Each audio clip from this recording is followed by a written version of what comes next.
Hey guys, in this video, we're going to be talking about how to use Wayfair View in the Room AR feature. So let's just get straight into the video. The Wayfair View in the Room 3D feature is an augmented reality or AR tool within the Wayfair mobile app that allows you to visualize furniture and decor in your home at full scale.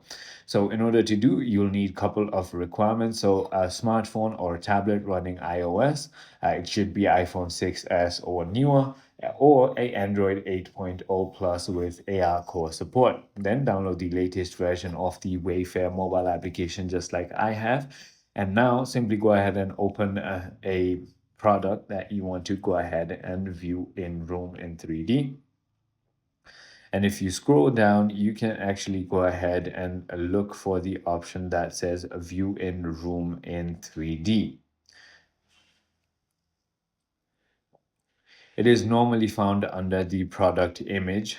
So if there is no image or there is no option to go ahead and do that, then just understand that that specific product doesn't offer it.